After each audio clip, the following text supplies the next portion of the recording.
अस्सलाम वालेकुम। गुलशेद अगर तव्हां सां गॾु आहे। लतीफ़ियात इंतहाई अहम सब्जेक्ट आहे। इंटरव्यू जे हवाले सां तमामु घणा सवाल लतीफ़ियात मां पुछा वञनि था।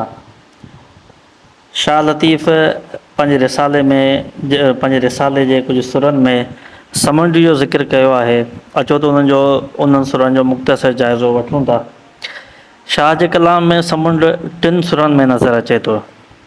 सुर श्रीराग, सुर सामुंडी ऐं सुर घातू। टिनी सुरनि में समुंड जो जुदा तशख़ुस, जुदा मंज़रनामो ऐं जुदा माना ऐं मफ़हूम आहे। सुर श्रीराग में समुंड ॼण त जीअरो किरदारु आहे ऐं ॿिया सभु किरदार मांझी, मौलिम, सौदागर, सराफ़, नाखा ऐं गवास सानवी किरदार आहिनि। सुर सामुंडी में समुंड रुॻो पस मंज़र में आहे ऐं पेश मंज़र में वणजारा आहिनि ऐं हिननि जे हिजर में तड़पंदड़ ऐं संदसि मोटण लाइ कांग उॾाईंदड़ वणजारियूं आहिनि। ईअं ई सुर घातू में समुंड पस मंज़र में आहे ऐं संदुनि वञूं पेश मंज़र में आहिनि।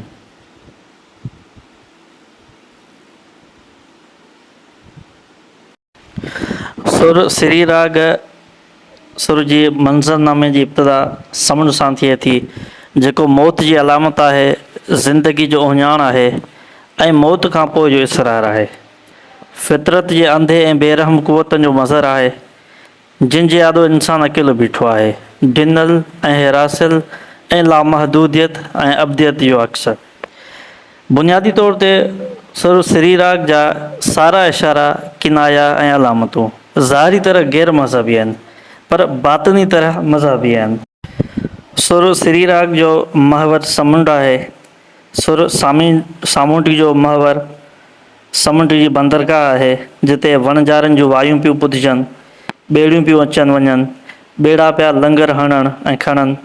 के वणजारा ॿेड़ा काहे देसावर मां मोटिया आहिनि, के परदेस पलाणनि जूं ॻाल्हियूं पिया कनि, लाजूं बंदि पिया वठीनि, ॿेड़ियूं पिया मखीनि ऐं सिड़ पिया सिबीनि। के सिड़े साॼा करे खोहा था खणनि, जो वाव सवाव लॻो आहे ऐं हिननि बेरकूं खोले छॾियूं आहिनि।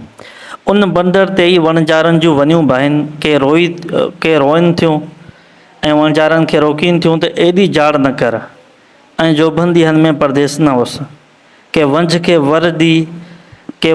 वर विझी वणजारे खे वञणु नथियूं ॾियनि त रुॻो अॼोकी राति रही वञ। के उभे तड़ समुंड पियूं पूॼीनि ऐं खथूरी जा अखा पियूं ॾियनि त संदुनि वणजारा वर वरी अचनि, जिन खां विछड़े ॼण त खेनि जुगनि जा जुग थी विया आहिनि।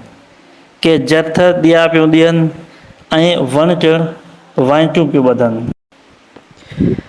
जर तड़ ॾिया ॾे वण टिण ॿधी वाइटियूं, अलाह कांध अचे आसाई थी आहियां। शाह जो सुर सामुंडी वणजारनि जे वञनि जे हिजर जे दर्द, विछड़ियल वर सां वरी मिलण जी ख़ुशी ऐं संदुनि वरी सफ़र ते उसण जे उॾके ऐं अंदेशे जो सुर आहे।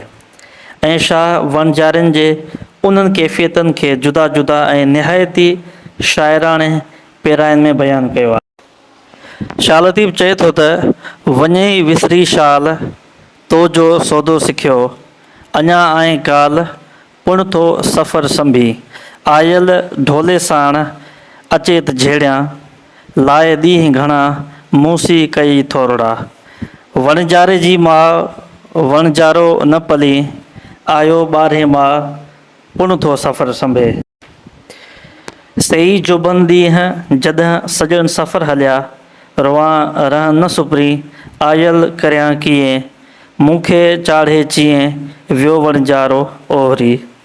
सर निसरिया पांध, उतर लॻा आओ पिरी, मूं तो कारण कांध, सहसे सुखाऊं कयूं।